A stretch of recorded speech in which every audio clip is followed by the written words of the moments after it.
Hi, good evening, everyone. So I'll just give a quick introduction of our panelists, and then we can start.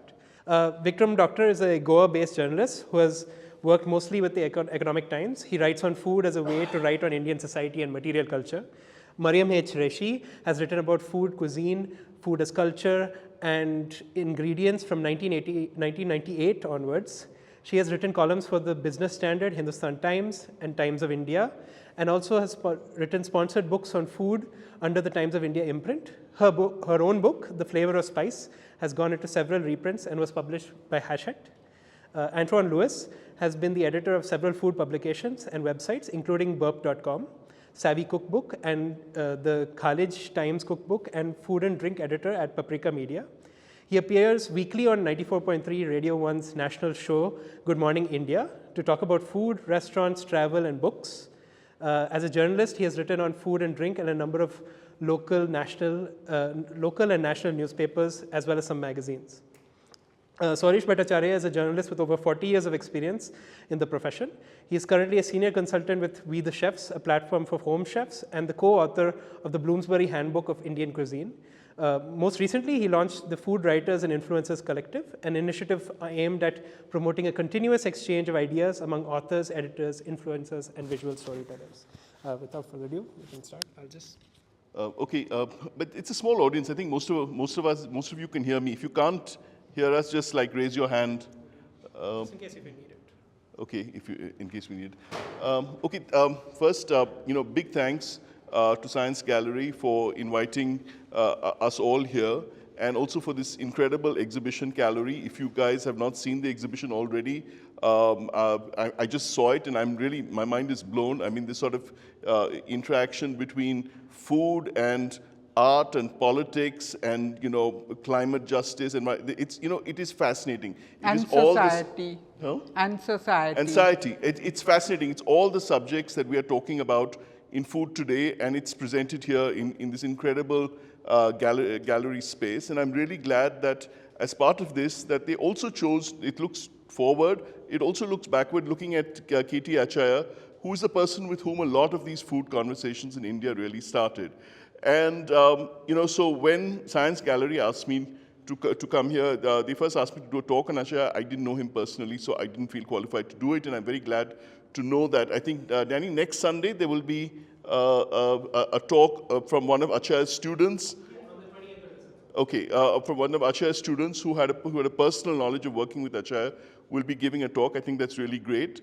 But here we have 4 food writers who are going to talk about how our careers really began with our interaction with Achaya's work. And when Danny approached me to organize this, I was like, one of the great things that has happened recently is there is this huge growth in food writing. There's much more of it, there's much more variety, there are many different genres and ways in which people are engaging with food.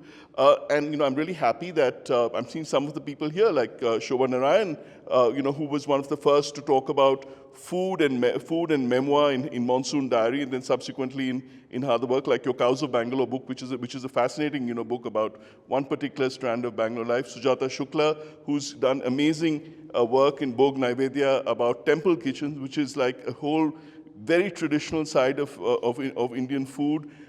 And very influential, because pilgrims would go to temple kitchens and pick up foods and take them across. Bhog Naivedya is a really important book, and I really recommend people read it. And of course, we have the powerhouse, who is Anisha Uman, who with Goya Journal is really been the catalyst for the most amazing amount of food writing in India. So I'm really happy that this happened in Bangalore, where all these conversations and voices are happening. But when we came to choosing, I decided I really need to choose, I'm sorry, like war horses, like all of us. Like all of us have been doing food writing for the last 25 to 30 years. I'm sorry, I'm admitting how old all of us are. And when we started doing food writing, mostly in different newspapers, magazines in Bombay and Delhi, there was very little. I mean, food writing in the eyes of most editors was restaurant reviewing. And restaurant reviewing also, like, don't be too nasty. You know, we have to be nice. They're thing like that. Because so, they can be yeah, advertisers so the tomorrow. idea of critical food writing or challenging food writing was not there. You can say nice things about, like, you know, aunties making Christmas cakes, or like, you know, restaurants, etc. So and you know, all of us were interested in food for different reasons. You know, for me, food was a way to tell stories. I have always found food is a great way to start conversations with different people. Antoine was actually working in restaurants, and he wanted to document that experience. Marryam and Sourish will tell you about their own journeys into food. But the thing is, we had very little to start with. And when we went out and looking for material, there was Achaya. There was the a companion to Indian food, there was the historical dictionary, and there were his other books. But all of us really started by Achaya's work made us realize that, you know, food writing could be done with rigor. It didn't just have to be nice things about restaurants and what people are doing. That food could be, if we could look at the history of food, we could look at the materiality of food and how food was used in cultures and what the possible futures for food would be. So Achaya was really critical, and I'm very glad this is happening in Bombay because he was in Bangalore because he was very much a person from Bangalore. He was a proud Kannadiga. He was a proud Kodava. He was very linked to Bangalore and to Mysore. So this is really the city in which we should be celebrating Achaya. I'll just briefly say, you know, he had an interesting career. He was a scientist. He was a chemist who worked with food. He worked in Hyderabad at what is now the Indian Institute of Chemical Technology. Then he moved to Bombay, and he worked with an interesting organization called the Protein Food Nutrition Development Aid Institute, which is an interesting organization because it was possibly a sort of front for, like, you know, Western companies to push the idea of protein, but it also did useful works. And this is also, the food histories are complicated histories, you know. And I think one thing that this exhibition acknowledges is that, you know, there are often no clear answers with food. And then he moved to CFTRI in Mysore. And I want to say that one of the huge benefits we have in India, certainly one of the benefits for me in my career as a food writer, is this incredible network of agricultural research organizations set up by the government. You know, we're right next to one at the Veterinary Institute, but under ICAR, there is this incredible network for almost every kind of food item in India. And yes, they are government institutes, they're subject to government constraints, they have varying qualities, but they all provide a space for talking about food, for researching food. And I think it's really interesting that Achaya came up from that system because it gave him an understanding of the materiality of food and the way food is produced, which is very critical to how we have to develop, how we have all developed our way of writing about food. Now, I'm going to turn this over to my fellow panelists and ask them about how their engagement with Achaya started. I'm going to start with Antoine because Antoine, luckily, happened to be the one person who actually met Achaya. He actually read his book and was so impressed that he came to Bangalore to meet him. And I kicked myself that I never did the same because I was coming to Bangalore all the time and I could have met him, but I never did. Antoine actually took the initiative and met Achaya. So can you just tell us about why you felt impelled to come and meet Achaya and what that experience was like? Okay, so I had a very pragmatic reason to come and meet him. The University of Adelaide had started a master's in gastronomy course in 2000. The only course at that time was the University of Boston, which was a part-time course, so you couldn't get a visa, and it was incredibly expensive. But Adelaide had, in connection with the Cordon Bleu, had started a one-year course, and because it was new, I had got a 50% scholarship and all of that. I just needed 2 references. And I think here is where the folly and perhaps the arrogance of youth, I reached out to Achaya and said, will you be one of my writer reference for me? And this was, of course, and now when I think of it, this was the pre-internet days, and, like, you know, I actually went through, I think it was early internet, and, like, went online, the dial-up, the MTNL had put the numbers online. So, you know, I found his number, I called him, And he said, yeah, sure, come meet me. And I don't remember where in Bangalore he stayed, but I remember it was a ground floor flat, and the door was open. And like he said, like, no, I knocked on the door. He said, no, come on, it's open. It's all of that. And the really incredible thing about meeting Achaya was that he didn't want to talk about food. You know, it was, I was constantly, I mean, for me at that point, and as Vikram mentioned, there was nothing on food. Like, and when Indian Food, the historical companion came out, it was earth-shattering for us, that something of this caliber, of something of this extent could be written by somebody. And I was, of course, totally like fanboying with him. And there I was in him, and all he wanted to talk about was Subbalakshmi, you know? And he had this huge stack of like records and things. I mean, Ram Goa says this, that like his real passion in life was Carnatic music. Yeah, and like I had to keep steering the conversation back to food constantly because that is where his first love, and he wanted to show me all of his Subbalakshmi collection, rather his food than his food books, which is what I was there for.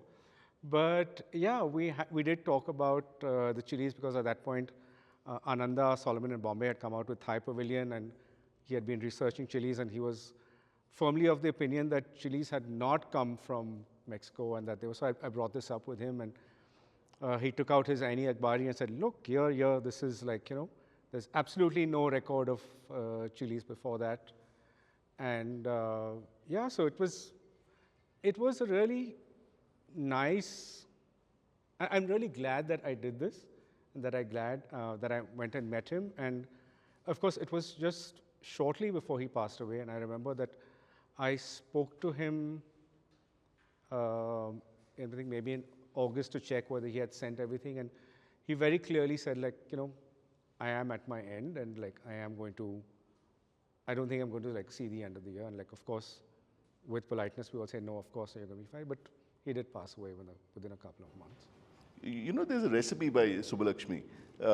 It's a recipe for Ten Kural. I don't know how many people have seen this. It's amazingly, it's preserved in a collection by Gayatri Devi, the Maharani of Jaipur, who did this the book of recipes. And again, you would never think of this connection between this glamorous Gayatri Devi and actually also equally glamorous Subbalakshmi. But they were linked by the Swatantra Party, because Gayatri Devi got involved with the Swatantra Party, and Sadashivam, Subbalakshmi's partner, was again very close with, to the Swatantra Party. And so when they would meet for Swatantra Party meetings in Chennai, Subbalakshmi would quietly behind the scenes provide coffee and Ten Kural. And at some point, Gayatri Devi got her recipe for Ten Kural. So if anybody wants to make an actual Subbalakshmi recipe, there is a recipe for her Ten Kural. That's just in passing. Marryam, can you tell us about how you started your interaction with Achaya, and what it meant for your food writing? I saw this. I had joined Business Standard. I was writing about everything under the sun except for food. There was, at that time, it was 98. There was no such thing as someone who only wrote on food. There was nobody. I think Sourish was the first one who took a little bit of pity on me and said, okay, why don't you do a weekly column for us? But that was kind of unheard of. Probably Sabina Sehgal-Saikia, if anyone knows her, about, she was a Delhi lady. She met her end very tragically. She used to write a column. But the column was more about restaurants and about the sexy, if I may use the word, appeal of food. Like, this dish is very beautifully plated. Yeah, tell us about the flavor of the thing. Food writing is a bit difficult to do because your palate and mine are completely different, yet I have to sort of jump into your mind and figure out what you would like or how you and I could approach a commonality of a flavor. That's very, very difficult to do. I don't think anyone has managed to do it, but all food writers all over the world, that's what they try and gauge. What is my palate like and what is my reader's palate like, and how to put across what I feel to my reader. Like, I can say that this lady in the first row is wearing a very beautiful mustard and white kurta with a rust dupatta, and that is what everyone would look at and say, yes, it's that.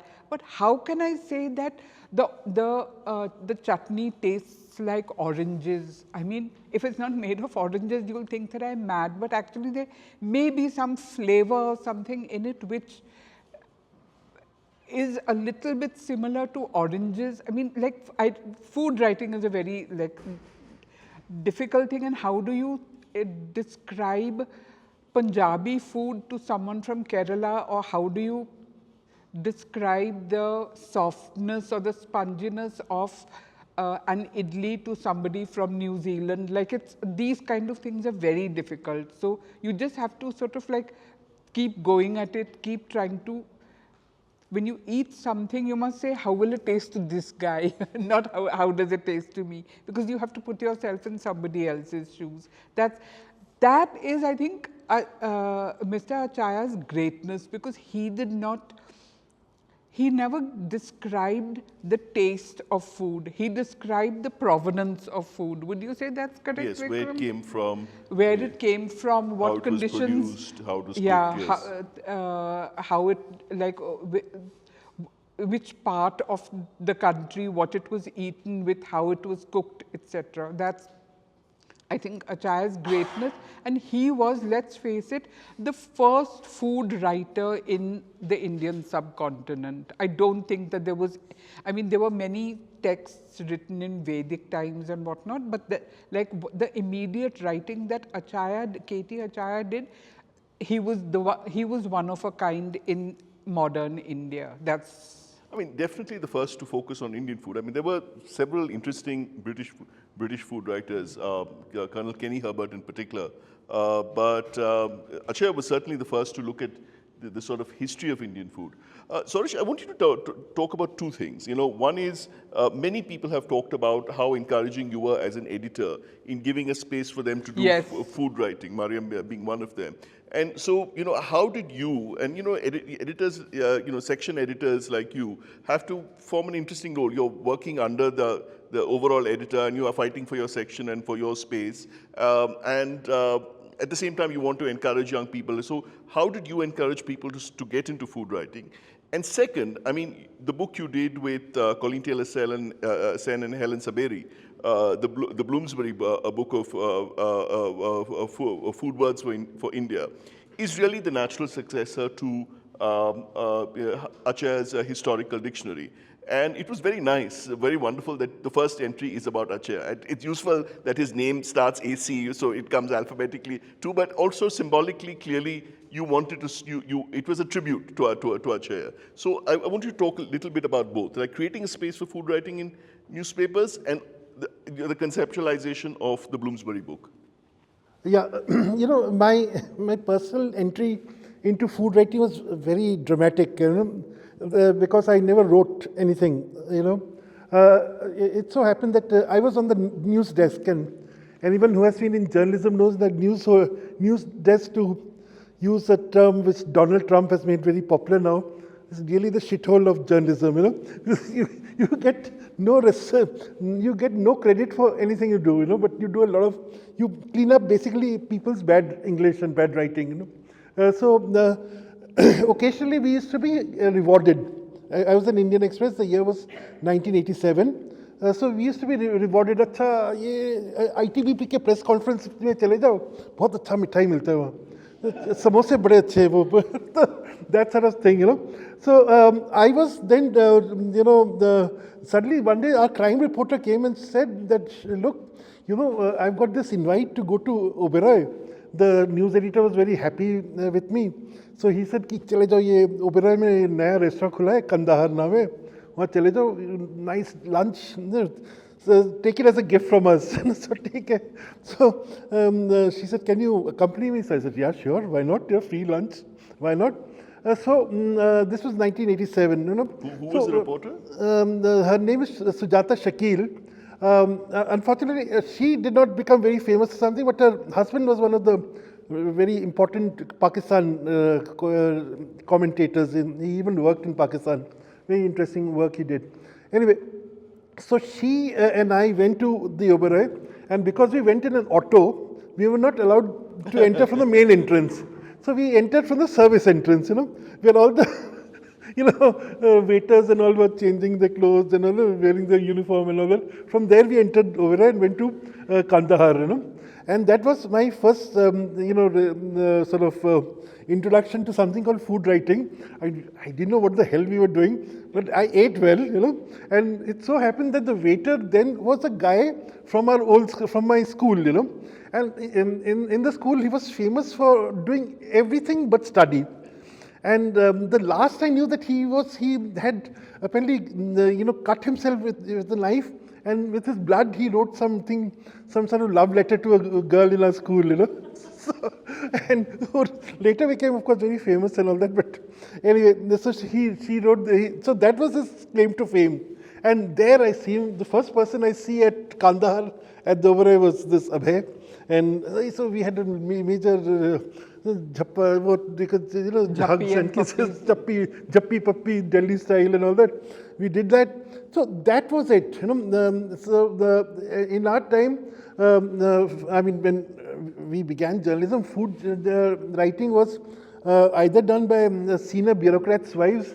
Her husband is a major source, let her do some food writing, or there were very few people. There was only Barham contractor, I think, when we were talking Busy Bee in Bombay, we were talking about the pioneers of Indian food writing. He's definitely one of them. Yes. And he made, in fact, the khokas and the street corners popular and fashionable. He only used to write about dhabas and Bombay, never about the rich places. I mean, there were two ladies, Sharda Dwivedi and Sally Holkar, who wrote an excellent column for several years in the Times of India, which was actually real research. Somebody needs to reprint that. But in fact, I met Sally Holkar when she brought out a book along with Malvika Singh. And so, these are all patchy things which are happening. And I was not into food writing at all. Till the year 2000, I was writing on medical issues, medical research and all. I was writing on, my wife used to keep saying, what is the new disease you're writing on, And somehow, someone important or the other would die someone would die from stroke. So I wrote a whole, I can write a thesis on stroke, Heart was my specialty, and I knew every detail of every vein or artery. So it was actually from 2000 that, I got the push from Veer Sanghvi, because overnight I was made HC City editor. I was watching a film when I was told to come to office and take over a section I had no clue about, And Veer Sanghvi said, from tomorrow you have to write about food. We have to give competition to Sabina Saigal. No, I had no clue. And we have to credit Veer with really creating a space, making food writing being taken seriously within the media absolutely. world. So, in fact, Veer himself used to write a lot in Bombay magazine. And he knew, for instance, are you talking about Ananda Solomon? He made Ananda Solomon a hero in his time. So, all this was happening.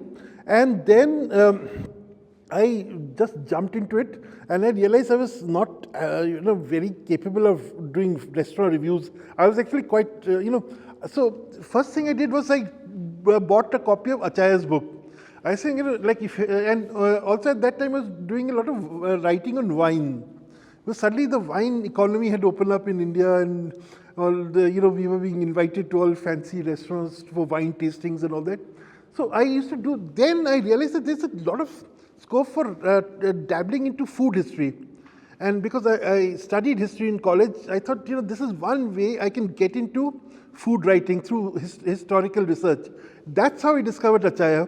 And, I realized that only person who can write about restaurants, with justice is Marryam. So I called her up, and she graciously agreed to write for Hindustan Times. So I was freed of the responsibility. No one could, say, "Arey yaar, wo to ye karta hai, wo karta hai. He's pro that chef or he's anti that chef." Usual stuff. Food has more politics in it than anything else. So I escaped that. But I used to do lots of stories about the provenance of food, and that's what I think Achaya taught all of us to start studying about how what we eat, how it has shaped our culture and society, and from where did it come, There was, in fact, I remember once Shah Rukh Khan had told some of us that, one of his favorite books was A History of the World in 6 drinks, Yeah. So I Tom thought that Standish, was a yes. fantastic idea. Through 6 drinks, you sort of talk of the history of the world, And I said, if Shah Rukh Khan can read it, I'm sure, there must be something good about it, If a busy man like him can find time to read that book. So that's how I got hooked to it. Veer introduced me to Jeffrey Steingarten, Oh, yes, he was a wonderful, great yes. writer again, Yeah. Vogue magazine. So all this... The man who ate too much, Yeah, yes, yeah, yes, yeah, yeah. the man who ate too much. So, all this was at the back of my mind when Colleen Taylor Sane and I got to know each other through, of all places, the Food Safety and Standards Authority of India. FSSAI? Yeah. Really? They had a new bureaucrat had just taken over, and I was at that time, I'd launched something called Tasting India Symposium. So he wanted us to connect, Colleen and I to connect. He said, Colleen Taylor Sane ne kitab likhi hai, Fasting and Feasting. So I quickly went and bought it, and he says, I wanted to speak on this, but मैं सोच रहा हूँ FSSAI. So I gave him some justification because he had to write a note in a typical Sarkari way, to justify why he should call Colleen Taylor Sane to India and pay money to her. This is such a Delhi story. The interaction of Sarkari, bureaucracy, FSSAI. So that's how we got to started talking, and she was at the Manor Hotel where Indian Accent was. So she invited me to dinner at Indian Accent, and of course Manish Mehrotra, the chef, saw us, and he really laid out a great dinner for us.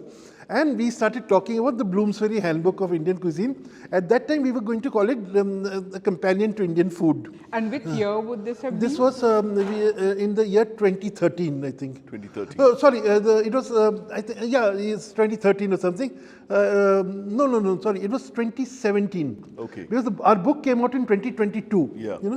So it took us 5 years from that time for the book to come out. That's a very short time because it encapsulates the entire country, and every chapter has been written by a specialist of that particular I think that's what state. helped us, Yes. So then when Colleen said, when I met Colleen, she said, I want to do something which brings Achaya to the 21st century. And, then she was talking about the gaps in the book. So it was very clearly there right from the start. Absolutely. That's why we begin with Achaya. It's our tribute, of course his name begins with A. So that's in brief the story of Bloomsbury Handbook of Indian Cuisine. Okay. I'm going to come back to the Bloomsbury book because there are lots of interesting questions, raised from that. But again, I want to touch on this point about the fact that I think it's really interesting that Achaya came from this whole science background, not actually restaurant and hospitality, which is the usual way that a lot of people have come into food writing, like Anthony Bourdain, for instance, that whole upsurge in food writing that Bourdain has But started. he doesn't really do food writing. If you look at it, if you take apart his work, it's all about the culture of restauranting. I agree, but the thing is, Bourdain brought an excitement to food writing, which made it Absolutely, cool no and doubt. trendy and this thing for young people.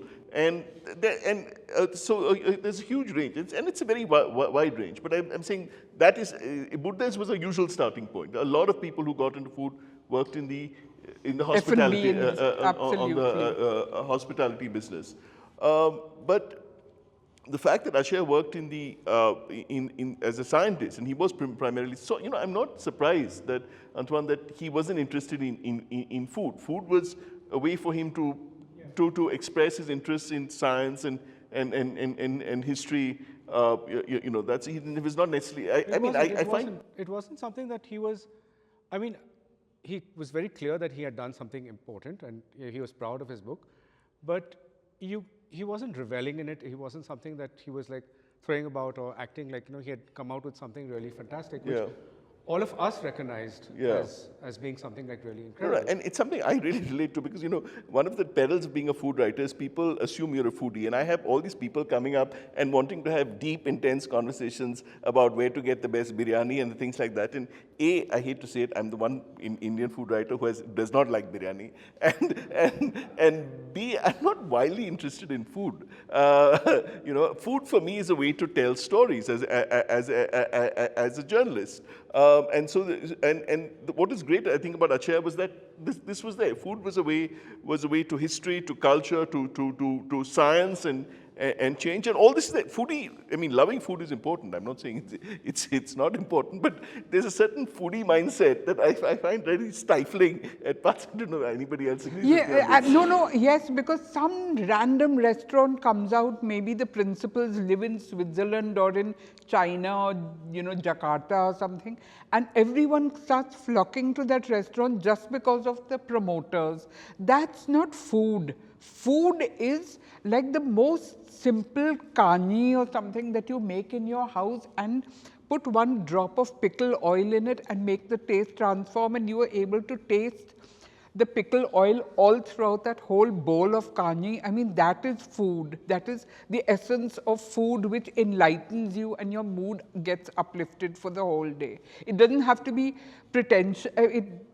Food should never be pretentious, but it also should not be something that one guy in Australia has told you must like this. The guy in Australia has nothing to do with your culture or your milieu, where you live and what the climate is. It's just the very simple things, but done absolutely correctly. Like idlis in, what's that place that we had gone to today? MTR. My goodness, I go there once every 3 years. Every time I'm in Bangalore, I have to go there. But sorry if I sound like a yokel, but like in Delhi, we don't get this kind of idli. I don't know, for whatever reason. So you just put it on your palate and you're just transported into another world. But what the hell, it's only rice. Yes, I know, but the guy who has made it with the precision of very, very long years of experience. And the lady, Hema Malini Maya, who owns the restaurant, has chosen just that particular variety of rice, and she's made sure that decade after decade, it's that same variety of rice that is getting brought to her restaurant, and that is what gives them their edge. That is why you have to wait for 1 hour to gulp down a meal in half an hour. That's the essence of food, basically. I don't know how many people here have read the MTR book. I don't know many people know that MTR is, and I have to say, I think it's a remarkable book. When I first heard about it, I thought it's a sort of vanity production that a lot of people produce, but it's not. It is an incredible book that gives you the real idea of what working in such an insanely popular restaurant is, and also where they source the food from. It's the one book that talks about the dairymen, where the milk comes from, where the vegetables come from, and this is something that often gets overlooked, that food is physical. And I think one of the benefits that Achaya got from his career coming up under the Indian Council for Agricultural Research is that you are connected to the sources of food, with all the ICAR institutes. And to me, this materiality of food, that food is something produced by farmers, it's traded, it's a commodity, you have to go to markets to get it. It's something that often gets forgotten about when you just look at it from a hospitality angle, especially if you're looking at it from a five-star hotel angle. Many five-star chefs have no idea about the food beyond the commissary. It's whatever the commissary gives them. Anand Solomon was an exception because he would go to Bhacha Dakka to buy fish 3 times a week. He made sure when he set up Konkan Cafe that he would get the coconuts and the ingredients from Mangalore. And there was an emphasis on the sourcing the sourcing of food. And this materiality of food is, I think, what I also get from Achaya. Achaya also wrote, if I'm not mistaken, he wrote about the beer industry in India. Sorry? He had a very deep interest in alcohol. Being a chemist by training. He had an interest in oil. His specialty was. No, but he also wrote on alcohol. If one of his tracks was on I don't know. I think he wrote I know the one you mean, yeah. Yeah, I I think. mean, he was interested in wine, Yeah. but I don't know if he wrote on it ever. But he wrote a book on oil. Here, this is the thing. I have a copy which Yeah, Ghani, I've that, stolen from Antoine many years back. Oil and oilseeds, you know. This is a book, one of Achaya's books. Unfortunately, it's not in print in India. It was printed by a specialist press in the US. It's called Ghani, the traditional oil mill of India. And I really wish somebody would do an Indian production, because again, what you get from this book is the physicality of oil. And you know, by the way, I'm so happy, you know, when to see the exhibition, this incredible exhibit right outside about palm oil, because you know there's a direct link over there to the importance, because oil is the one thing that often gets forgotten. You know, everybody talks about meat and vegetable thing, but oil is critical too, and oil brings in a commercial angle, and that's what this book really does. It talks about oil production, the different sources of oil, and it's what I meant about the importance of the physicality of food. And Marryam, I want you to talk a little bit about this, because when you came to do your book, the Flavors of Spice, that book is really an investigation of the physicality of food, of the sourcing of food, right?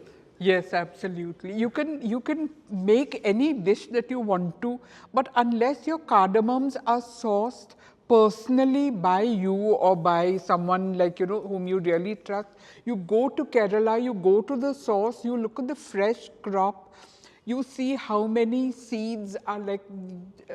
For those who don't know, can you just tell us a little bit about the book? What were the spices you looked at and how you I went looked at back? basically all the spices that are called, you go to any restaurant, you open the menu, the first thing they'll say is this dal or chicken or, you know, lamb or whatever it is cooked with Indian spices. Ha, ha, ha, ha. There are almost no such thing as Indian spices. Our genius is that we have, besides haldi, which is endemic to India, we have taken almost every other spice from the spice islands of Indonesia to all over the shop, and we've combined them. Even zira, dhania and mirchi have come from other countries. There's almost like it's only green cardamom and turmeric which has come, which is endemic to India. And even turmeric, they say that before the world got this particular shape, turmeric used to grow in a part of Africa, and then when some great cataclysm happened several millennia ago, that part got fused with India, and therefore turmeric began growing in India. Otherwise, it would have grown in Africa and we would have had to import our turmeric. But we import of course, now we don't import any spice, but all these spices that we use, which we are very happy, menu writers are very happy to call Indian mixed with delicate Indian spices, there's no such thing. What did you learn, like when you went actually to see the farmers? I mean, about spice product, about food? One farmer will only grow one spice, because that spice is what grows in the soil conditions and the climatic conditions of the area that he comes from. So like a farmer in Kashmir who grows saffron, some farmers used to try and play around with chilies, because chilies also grow well in Kashmir, and they say that, like, you know, our saffron only is like, it's grown for 6 weeks in the entire year, and the rest of the time we're just playing cards on our fields and whatnot. So it's much better to optimize the land and also grow chilies. And then the refinement of the flavor of saffron began to get degraded, crazily enough. But I mean, it would happen, because chilies would sort of like leave their imprint on the soil in some very, very crazy and remarkable way, which I'm not a scientist, so I wouldn't even try and like pretend to know what it's all about. But then the saffron growers said that we get much more benefit, economic benefit by only sticking to saffron. So we'll just keep on playing cards the rest of the year, and for those 6 weeks we'll grow saffron corms, and then we'll have to literally bend down. Saffron farmers, literally, if you see a guy doing this, he's a saffron farmer. But you don't do it for 1 second. You have to do it for like 3 hours, 4 hours until And you're early back. in the morning, right? Like Yes, because then the sun will sort of make the when you do it early in the morning or late evening, but nobody goes out late evening, this being Kashmir, the stamens are worthless, you have to throw them, and the 3 styles that come, the styles are the very, very delicate filaments that are saffron. Then you have to take them home and shade dry them, and afterwards you have to maybe sun dry them for half a day or something, but that is in the Kashmiri autumn sun, so that's like you and I would be shivering and shaking. In any case, everyone's wearing woolen ferrans and woolen jerseys, etc. So that's how cool and temperate the sun is by then. This is in late November when the saffron fields ripen. And then you take them. I'm just mentioning this because it's every crop has a very particular climate, it has a very particular life cycle. You have to look at it, you have to treat it like a baby, and then only if you're a farmer of chilies or a farmer of turmeric or zira or dhania or something, only then you will get the price that you're looking for in the mandi.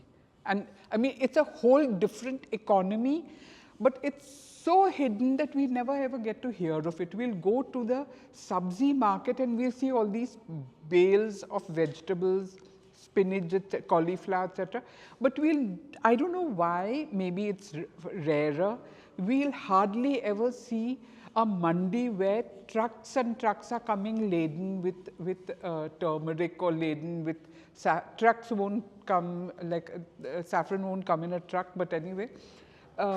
Like all the other spices, zira. I mean, our interaction comes when we go to the market all too often and say, oh my God, it's become so expensive. Yes.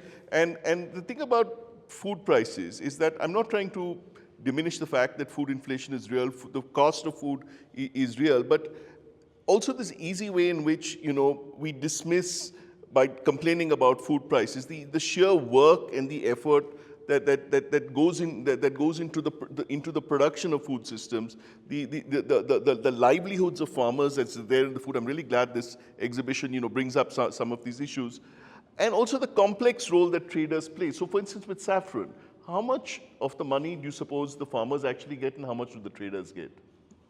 The farmers give it to, I mean, they sell it to the traders. So after that, no matter what the trader makes, it's none of the farmer's business. No, but the farmer's getting like a very, very, very comfortable margin. For saffron? For saffron, only for saffron. I'm not talking about zira, dhania, haldi, mirchi. I'm talking about saffron. It's a very back-breaking process, and you have to go very early in the morning on a cold autumn day. You have to wear your ferran and all sorts of clothes, woolen clothes, and then you stand like this and you keep on with your knees straight. You have to keep on bending and just walking and picking up the flour. And then you put it into a basket, and then quickly someone else comes to relieve you, take it home and shade dry it. And then people in your family, like daughters and wives and what have you, because men are supposed to be too, sorry to say this to all my fellow paddlers, too clumsy and too much of a buffoon to actually separate the styles from, and there are 3 styles and 6 stamens inside the saffron flower. So there's just 3 styles that you have to pull out, and that is a saffron. And then after that, you have to dry it in the shade so that it doesn't get sun, the color does not diminish. Once the color diminishes, your crop is gone and you don't you won't get the market value that you're seeking. And this is by far and away the most expensive spice. Yeah. I mean, again, this focus on physicality, you know, I was wrong when I said that, you know, Buddha is the biggest influence on food writing, because there is another who I think has been as influential as Buddha, and that's Mark Kolansky. Mark Kolansky, who with his books on cod and salt, created this non-fiction focus on just one product, and looking at the whole history, the sociology, the culture of it. And Antoine actually took to the initiative, like to get Kurlansky to India. So can you talk a little bit about what you've learned from that Kurlansky school of writing on food? Yeah. So I think one thing that we all have in common is that food has been an entryway into material culture for all. Into material culture, yeah. I describe myself as a writer who writes on material culture. Exactly. Absolutely. So, I mean, it's just that we could have been writing on film or literature, whatever it is. It's just that food has had that interest, and that is where we're trying to find out how power expresses itself, how gender roles, aesthetics, how it shapes land values, land prices, trade, all of that. And I think Kurlansky with salt and with cod did this fabulous job where he just started with just one single ingredient, and he showed how just the trade in that one ingredient shaped global politics, and how that really affected what kind of inventions were created, how ships were developed so that traders could go further out, and how territories were divided because of cod fishing and access and all that. And that kind of is again another starting point for all of us, that is how we want to interrogate food, how we want to interrogate society. But Vikram, I want to come back to a point that you were making about sourcing and materiality for Achaya. The other thing that Achaya is, and we are all very grateful for, is one is in his books where he puts down his sources. Because yes, absolutely. This is because he was an academic, and as an academic, you always cite your sources. And like those sources, referring to those sources itself has been such an advantage for us. But also, I think it is the fact that he was in government institutions and he had access to those libraries. And if you actually look at the books that he is referring to, they were also written by economists and scientists and all people. They were not written by historians. And I think some of the problems that have come out in his books later are because that he's looked at secondary sources, which he has, of course, not clarified and he has not checked. And those the books that he referred to were also written by scientists who didn't check their sources. But just that wealth of books, just that wealth, that bibliography is incredible. I mean, the historical companion has 3 indexes. It has a scientific index, it has an index of Indian names, it has an index of things. I mean, indexing is something that is treated so badly by Indian publishers. I mean, I think I can see so many heads nodding. I mean, publishers treat indexes as why do we even have to bother with this? But indexing is crucial. And Achaya's books were brilliantly indexed. And you're absolutely right. We were all able to go and then look at the original source and then maybe track down the original source, and that opened up this whole world of sources, on food In fact, writing. I'll quickly add here, because one source Achaya mentions a lot is M.S. Randhawa. Yeah. In fact, when we talk about Indian writing on food, I think M.S. Randhawa, because of his access to Indian Council for Agricultural Research and the system, the 6th volume that he wrote on the history of Indian agriculture, Yes, I absolutely. think is by far the best after Watts. After Watts was in the East India Company time, James Watts. He wrote again a 6th volume. There's like a compendium on all the everything that you could find in India. And then M.S. Randhawa, because he was a historian, he was a historian of art, and he was an agricultural scientist. He wrote brilliantly on this 6th volume history of agriculture, where again this whole, of course, he didn't have that much of indexing, that much of referencing, because I think he just gathered whatever he could from fellow scientists and collated things together and put them together. But but that is a seminal reference book, I think, which is now lost except in the ICAR library. Yeah. So I got it because a colleague of mine, her father was in. No, it's been reprinted. Has it been reprinted? Okay. It's expensive, but it's available. Oh, that's great. That's really, I think, it's a must read for everyone. Yeah. I mean, and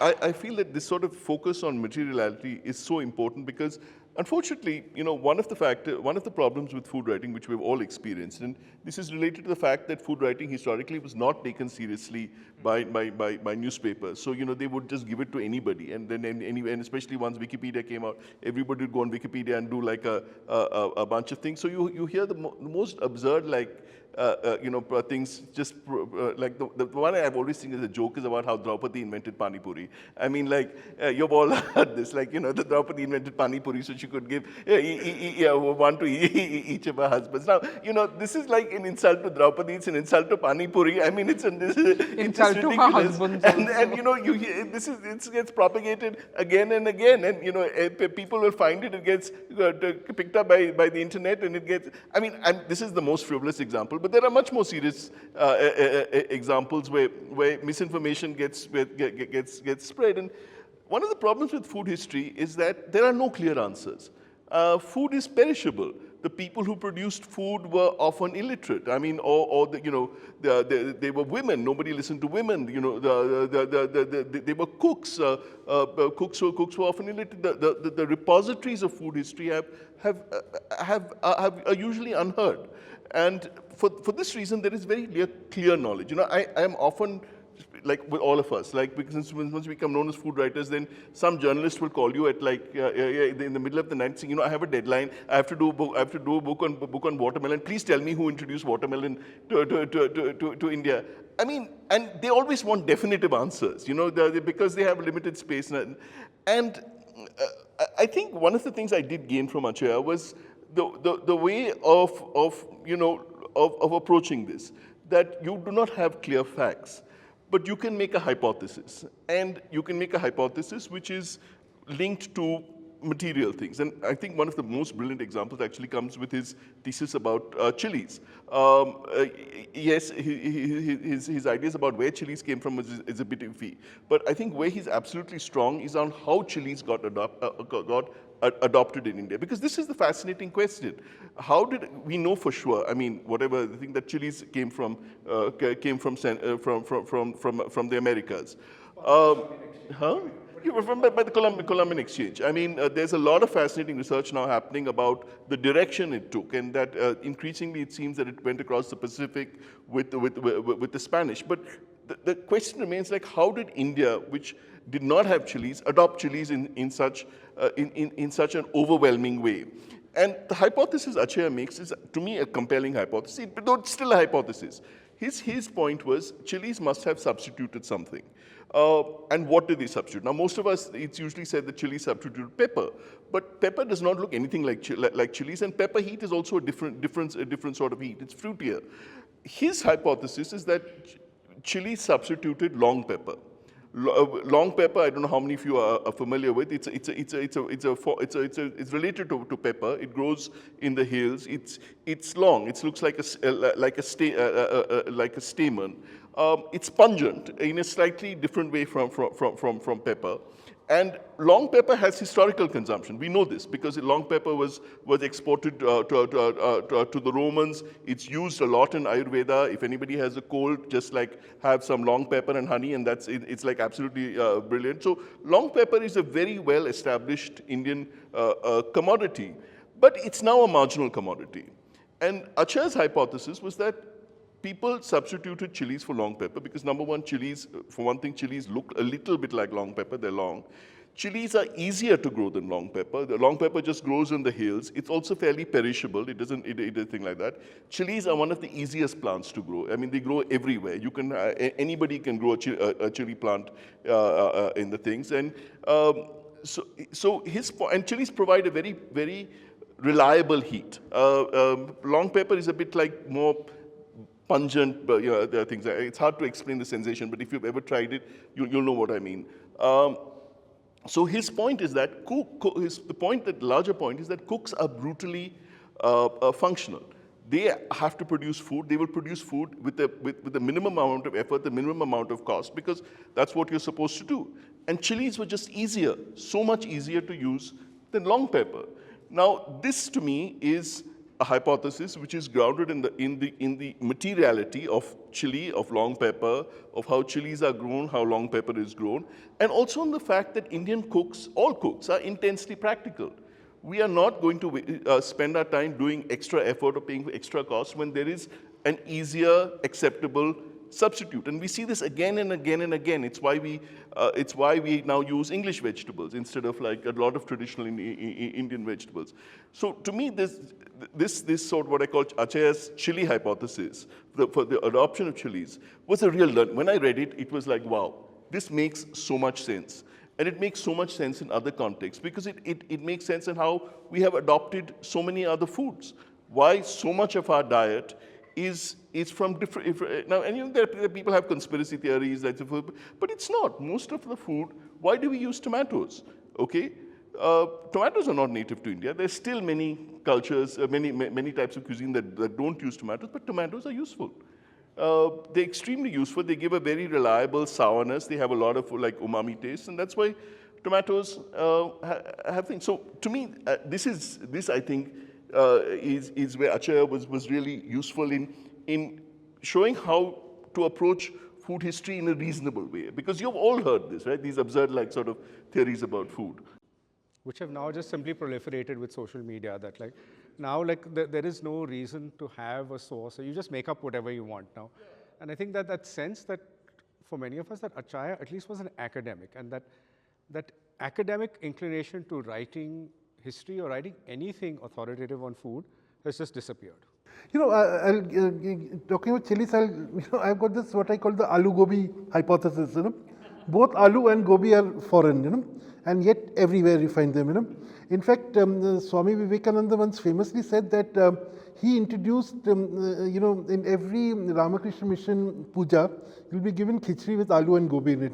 He says the reason he introduced aloo and gobi into every you know, prasad of the Ramakrishna mission was he found the taste to be very good, and he was saying that these are foreign vegetables which Indians were not aware of.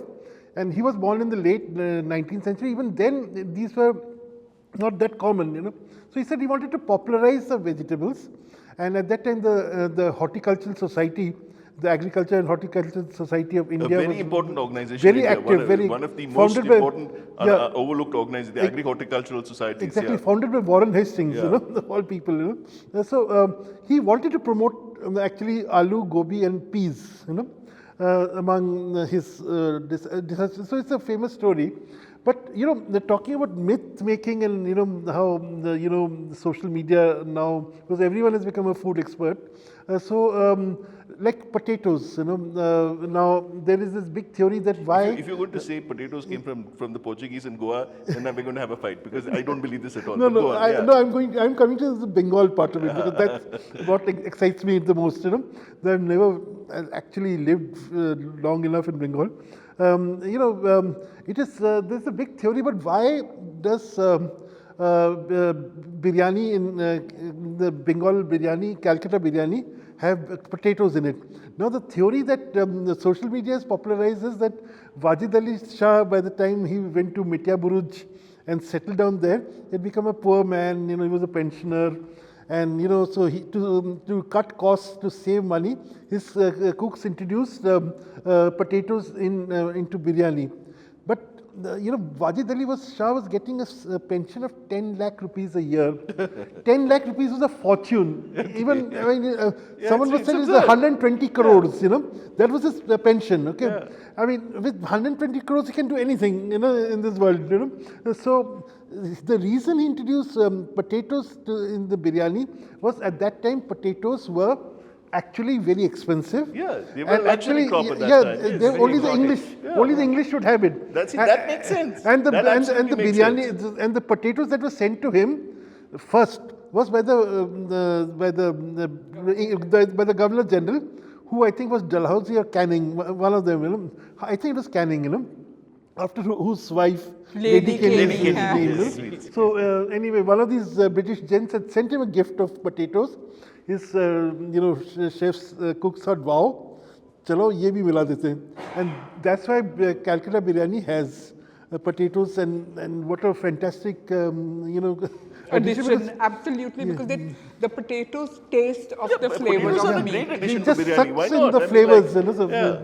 I mean, my beef with this, the Goa and potatoes is, again, this is an example of how misinformation spreads. I mean, you will find this claim repeated ad nauseum that the Portuguese introduced potatoes to Goa. Now it's true that Goa was a place where a lot of products came to India. The Portuguese brought in turkeys, for example. It was turkey season, and the turkeys are a very rare case where we have a documented evidence of introduction, because some of the first turkeys in India were bought by one of Jahangir's courtiers and sent to him, and Jahangir was fascinated by this bird. And there's even a painting and of he got the- Ustad Mansoor to do this beautiful painting of a turkey, and he wrote extensively about turkeys.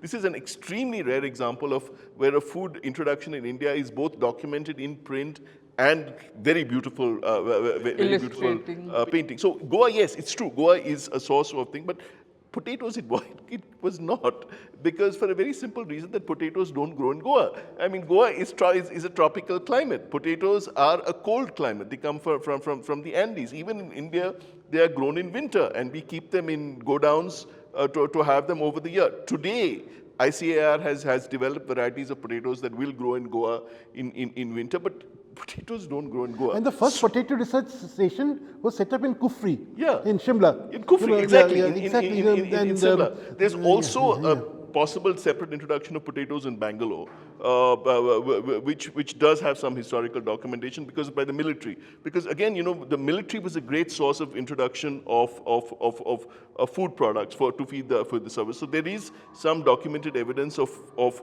potatoes growing in Bangalore. And Bangalore, again, is a good place to grow potatoes because it's a cool climate. Weather is Goa right. is not. And yet this claim gets repeated again and again. So this is where sources are important. Finally, I got so irritated one day, I started going down and looking at all the sources. And all the sources finally come down to one mention in a 17th century British writer's journey through the Carnatic region. And in it, he has one mention where he goes to interior Karnataka, and he says that people eat a lot of potatoes. That's it. That's one. Now, what people in Karnataka and Goa eat, you eat a lot of tubers. We have this incredible variety of tubers. I can go to Mapsa market, which again, I was so delighted to see Arijit's beautiful installation of Mapsa market, and I will find like 7 or 8 different varieties of potatoes. Of tubers, all these different kinds of tubers, and some of them look a lot like potatoes. It is much more reasonable for me to that this British guy made a mistake and thought all these tubers were potatoes, and he puts it down in print that in the Karnataka they eat potatoes. But this gets repeated again and again, and now it's taken as gospel that potatoes were introduced in Goa, which makes absolutely no sense. This is why, this loose repetition of facts without checking sources can be so problematic. Danny, how are we doing for time? Okay, so we have a little more time, and then we'll throw it open to the audience. Okay, Sourish, I want to go back to the Bloomsbury book. So one of the problems, and Achaya really was the first to tackle this, is how do you do justice to writing about food in India when it is so varied, when cultures are so varied? And Achaya sort of amusingly makes sort of what I think was probably a deliberate slip up in the historical companion, because this is something that drives people in Tamil Nadu and crazy. Like if you look at the case section is very interesting. The case section has a long entry on the food of Kerala, a very long entry on the food of Karnataka, a fairly long entry on the food of the Kodavas, almost nothing on Tamil Nadu. Yeah, I mean, there's one entry about food in Sangam literature, but nothing about Tamil Nadu, nothing about Telugu, these things. And, Achaya was a proud Kannadiga. This is him sticking up for Kannada, for Kannada pride. So I think that's amusing. I mean, the various Tamil food writers who get very irritated with Achaya precisely for this reason. But the reality is, how do you do justice to a country with such an incredibly diverse food culture? So when you were tackling the Bloomsbury book, how did you and Colleen Taylor-Son and Helen Saberi tackle this question? Look, we had the advantage of Helen having worked with Alan Davidson for 25 years. Amazing writer, Yeah, so, a great expert in Afghanistan. Yeah, and also she worked on the Oxford Companion of Food. She worked with the Oxford Companion. And, Colleen has written so many books of her own, so they had a structure. They knew how to work on an encyclopedia. They were like, for 1 year, we only kept writing headwords, Now, for me, first I couldn't wrap my head around what does headwords mean, you know. Then I realized that there's a title of each, like KT Achaya or, you know, Mangalorean food or something like that, you know, potatoes, you know. So we wrote those headwords. And we also had a, you know, word count.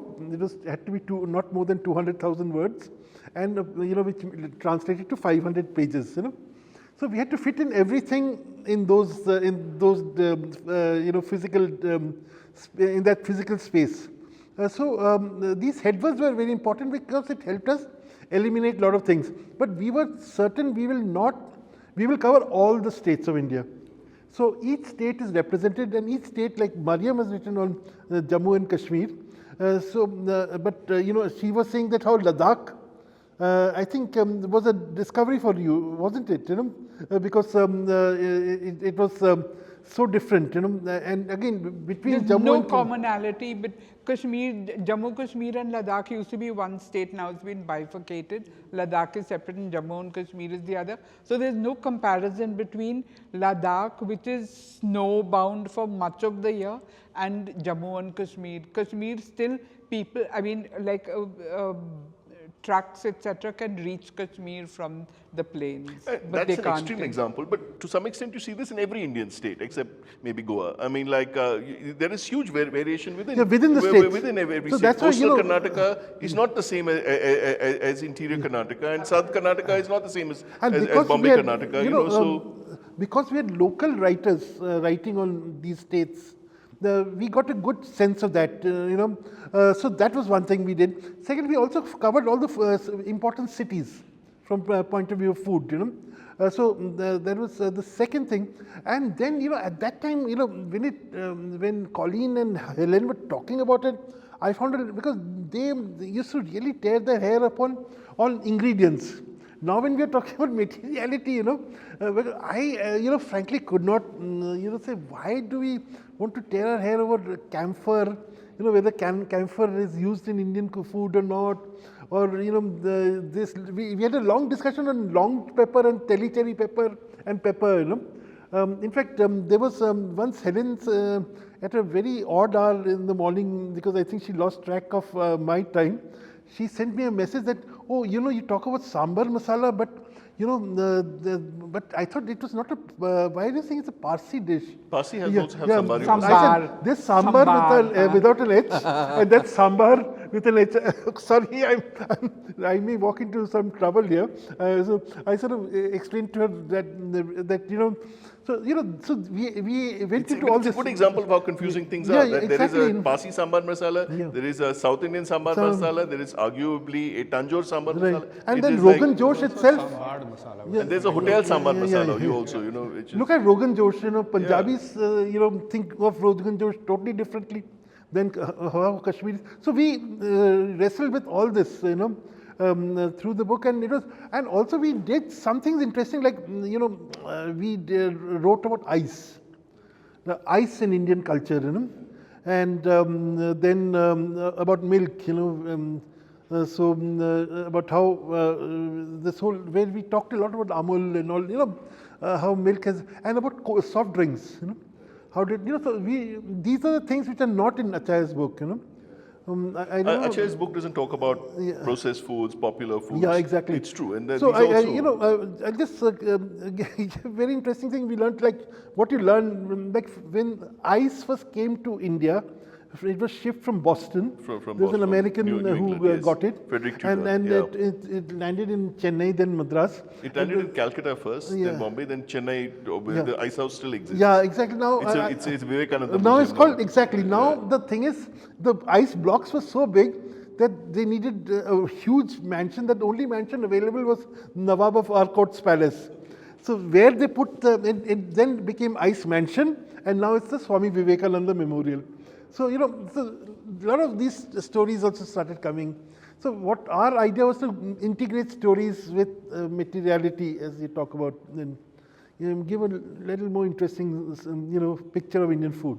Yeah, I want to sort of wind this up by looking towards the, you know, now the huge change that's happened and the amazing fact that all these people, you know, again, when we started writing about food, again, we had to labor under this editorial thing, like don't say nasty things about restaurants and things like that. And the fact that, you know, we had to be careful about what to write, because what we all know is that, you know, as now anything can become controversial, but food can be particularly controversial. One man's meat being another man's poison. And we all had to negotiate our way around what we could write, what we could not write. And some issues, again, unfortunately, were never really, like caste, for instance. Now, caste in food is a huge issue. I mean, what people are allowed to eat, what people are not allowed to eat. And now Achaya talks about it, but more in a community sort of sense.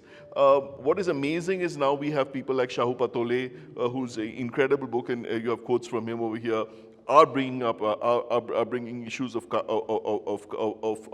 caste up front, and conflict, and climate change, and all these issues are coming up. And the writers, young writers today, are bringing up all these issues. Goya Journal is doing in an fact, amazing. Yeah, I was about to say Anisha is here. Yeah. So Goya Journal is right on doing top. an outstanding, way of presenting, of bringing all this. The one issue again, which is now coming up, which is I think really important, is the issue of women and food. It is absurd that most food production, most food cooking has been done by women, and their voices have been blanked out. I mean, like a lot of the early writing on food was by men, about men, by male chefs, and the fact that Indian food, home food, has been done by women whose access to food was often constrained themselves. And in fact, say Beena Agarwal, yeah, she's a scholar, she's an economist, but she's done extensive work on how women contribute to the food economy of the country. I think that's one. And also, if you see the old, like people like Pragya Sundari Devi and all the early, women who wrote about food, they sort of brought women into the limelight. But mostly, in the case of Bengali food writing initially, it was all about men telling women how they should run the family. It was about how to run the family. And because you need good food, I mean, nutritious food to make the family healthy, so it was men instructing women, Yeah, so it's a strange, situation, but that's how it is. Yeah, I mean, Marryam, I want you to talk a little bit about your own work here, because now you are writing this amazing book about, it is going to be an amazing book when you write it, about Kashmir and Kashmiri food. And again, your work with this raises really interesting questions about who gets to write about food, who gets to talk about a certain cuisine. And this is a very loaded issue, because because food becomes emblematic of a community, and a community starts feeling that only they can write about it. Now, is this right or is this wrong? Can someone from outside a community write about the community's food? Can a chef who is not from a community present from food from that community? Now, you have this inside-outside relationship with Kashmir, and so can you tell us a little bit how you are tackling these issues, and how you think food writers in general should tackle these issues? I don't know about food writers in general, but I'll tell you about myself. I'm from Goa. I'm a Catholic. I married a Kashmiri. He's a Muslim. So when I got married, everyone said that, oh, what the hell does she know about cooking our food and things? So I just decided, grab the bull by the horns, and wherever the bull runs, I'll also be dragged along. And 35 years later, that's what's happening. Now I'm considered a so-called authority on the food, on their food. But that is because I talk to older people, like people who are who were even more old than my parents-in-law, who've sadly passed away now. I used to go sit with them, ferret out all sorts of trivia about what they used to eat, because in times bygone, in the, like, say, 1900s, 1920, etc., like I have a granny who's my husband's grandma, step-grandma, who's alive, so she is like of advancing years. So what she tells me about the food that they used to eat, that time Kashmir was not the princely kingdom that it was. Kashmiri Muslims, at least, I mean, because my husband's Muslim, we were quite poor and very backward and illiterate also. So obviously all these kind of things are going to impact the food that you eat. Now to pretend that, oh, we only eat Vazwan, and I mean, that's bull, you know what.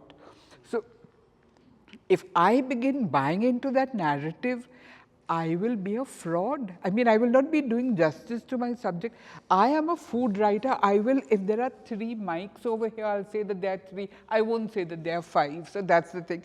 You want me to say that there are 5? I mean, you go and write a separate book and say that there were 5 microphones. I mean, I'm just giving you an analogy. So there used to be a trend of foraged foods. In Kashmir, that is all gone. First of all, the lands that used to grow for little dinky vegetables and herbs and things, those lands have been steamrolled and houses have come up of rich people. So, and there are lots and lots of things like off cuts of meat. I don't know how many vegetarians we have in the room. Do we have lots of vegetarians? No. Yeah, okay. So please excuse me. But when you say meat of, say, a sheep or any animal, you're basically talking about the leg and whatever. But there are something like ears and like offcuts and intestines and things, hooves and whatnot. Those have nutritional value. You can eat them, you can, if you have the time, the patience, etc., and very little money to boot, you can make very, very interesting and delicious and nutritious, nourishing dishes with them. So that is what the Angrezes, I mean, cucina povera, that's what the Italians call cucina povera. We have not come full circle as yet. We are from here, we have come to here. Now, once we close the loop, then we'll also begin accepting cucina povera for the sentimental attachments. Now, cucina povera embarrasses us. So that's where Kashmir and Kashmiris are on the cucina povera continuum. We know, everyone knows that we used to have offcuts like the ears of the sheep, etc., but we don't want to admit it to our daughter-in-law that hum ye bhi khaya karte the, because we don't want to be looked down upon. Like anybody else, we don't want to be looked down upon. We want to be regarded as millionaires, billionaires, and trillionaires. I mean, there are, offal is a fascinating subject in itself, and there are really interesting histories. And this is why, you know, one of the things we have to do as food writers is cast our net really widely and look for food information from different sources. I mean, my favorite story about offal, and it's an interesting layered story, is actually from S. Anand. Now, S. Anand, many of you know, is the publisher of Navayana. He's a pioneering publisher on caste and caste issues, and a really important publisher. And Anand wrote this story once about going in search of goat's head curry in rural Andhra Pradesh. Now, again, goat's head curry is seen as an emblematic Dalit peasant dish. It's very much seen as food, like, you know, leftover food, things like that. But again, very emblematic of a particular kind of food. So Anand writes in this story about going to, in search of this one Dalit poet who is a famous, you know, revolutionary poet, etc. And also a daily worker. And he goes and he finds them, and he finds this poet, and they have this good interaction. And the poet says, you know, what would you've come to meet me. I'd like to treat you. What would you like to eat? So Anand was like, well, I have goat's head curry. So the poet says, okay, fine, we'll take you. And then he goes to a place and this thing, etc. And they find goat's head curry. And Anand and his companions start eating, and then they notice that the poet is not eating. And Anand is, oh my God, does he think that, you know, we can't, he can't eat with us because we would be offended, because we can't eat with his caste, and does he think this thing? So Anand asks the guy, you know, why aren't you eating? You know, you've got this goat's head curry and we're eating and something. The poet says, no, but I'm a vegetarian. I have nothing to prove. You know, which I thought is again a very layered narrative, you know, because you know, all these issues are important. You know, it is important to talk about meat, to talk about eating meat.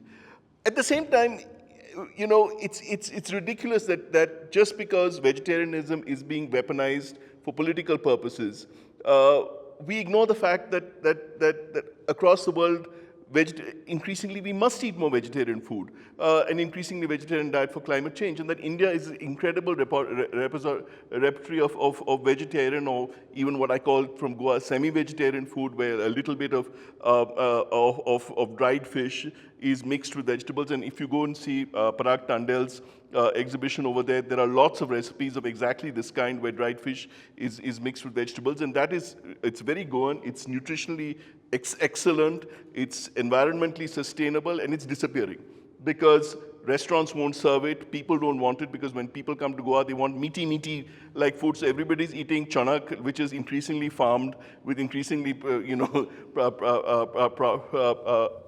problematic issues. So I said, we have to have these conversations. I find it equally problematic that yes, we have to defend eating, but at the same time, we have to talk about vegetarian food and its importance. And just the fact that it is being weaponized for certain political purposes does not make vegetarian food less important. So, I mean, I said, I'm very happy to be a food writer at this time because there are fascinating conversations happening. There are new medium. It's true that, in a way, I think it's great that we are no longer confined to mainstream media like we were in the past, because we all know how constraining mainstream media is. We've all had our run-ins with, you can't write this, you can't write that, you can't. And if you work for, sorry to cut you short, Vikram, if you work for a newspaper owned by someone from the vegetarian community, then you cannot mention the word MEAT. So we've all dealt with these issues, whereas in this new world of blogs, of Substack, of Instagram, of self-publishing. Again, self-publishing has been a very powerful tool in food writing. A lot of really interesting writers have been self-published, and so all this is great. I mean, I'm just going to ask you two to wind up this section, because we have to allow some space to think that. Antoine, what is it that excites you about food writing today, and what are the cautions also? Maybe we should talk about both. I think there is no country in the world that is as layered as India when it comes to the diversity of food, the diversity of community. So for me, when I think about Indian food, I realize it is not regional food. All food in India is community food. And until you kind of actually involve yourself in the communities and you start talking about communities, you cannot talk about Indian food. I mean, that is a complete misnomer for me. And I think that there's just such a wealth of information. There is seasonality, there is regional differences, there are religious differences, there are gender differences. All of that has just not been covered. I mean, I cannot think of a better time and a better opportunity and a better place to write about food. Absolutely. Sourish, what is the second edition of the Bloomsbury book going to include? What are the changes? What are the additions? Actually, there's so much of food information that is available today, talking about, say, what we had to leave out of the Bloomsbury first. Like, for instance, we had to leave out about beef, because we thought that would be very controversial. Our editors did not want to get into didn't want the book to be banned. Yeah? And we saw the fate that happened to D.N. Jha's book, Beef in Ancient India. So, but in the second edition, if we have one, and we are working towards that. So you are working towards that? Yeah, we will, try to incorporate a lot of the new knowledge that we are seeing everywhere, And I think increasingly we'll be doing a lot of community food work, For instance, I felt that, we just talk about Assam, for instance, but the Bodos have a completely different food culture, Within Nagaland, there's so many we are all discovering the extraordinary richness of the Northeast, or even Jharkhand, for instance, our entry is absolutely basic, So even Central India, I mean, Madhya Pradesh, Jharkhand, all these areas, there's so many sub-regions, sub-communities which nobody geographically separate cuisines. Right. So our whole idea will be to delve into the sub-cuisines of India. And I think that is where we will definitely focus on, because I think there is a case for a book which will only focus on the Indian states and the sub cuisines. We also have to talk about the diversities of Muslim foods, because again, this is a problem, and it's a particularly live problem, because most Muslim communities already feeling under threat for very valid reasons. At the same time, there is this sort of standardizing thing that like all Muslim food in India is the same, which is rubbish. I mean, Muslim communities in India are as different as any in other. Delhi, for instance, if like we all know about Jama Masjid, the Kareem's and Al Jawahar and all that, but if you go to Shaheen Bagh, which became famous because of the CAA protests, the food there is completely different. In fact, a colleague of mine used to cover the CAA protests. He put on solid weight because he used to keep having the biryani there. Then he discovered the chapli kebabs. The chapli kebabs of Zakir Nagar are totally different. They're comparable to what you'll get in Peshawar. Because, the Eastern UP Muslims ate very differently from the Delhi Muslims or the Western UP Muslims. And then we discovered that everyone, there's nothing called a homogeneous Muslim community, like there's nothing called a homogeneous Anglo-Indian community. There are about 5 different varieties of Anglo-Indian cuisine. Cress Fernandez in Delhi is just bringing out, her book is coming out soon. It's about the Anglo-Indian community, but she speaks of her heritage from Kochi, where she belongs to this Dutch, burgers, the Skolt bit of her heritage. So she has Dutch roots as well as Goan heritage, and how the two have come together in a cuisine which is branded as Anglo-Indian cuisine. So Anglo-Indian cuisine in Calcutta is different from Anglo-Indian cuisine in Chennai. Kolar Goldfield has its own, so everyone. I mean, I recently had a fascinating introduction with a young food writer called Sumaya Osmani, who's from a really interesting community in way southern Tamil Nadu, one of the oldest Muslim communities in India, who's traced their roots back to Arab traders who came to Kerala and the Coromandel coast.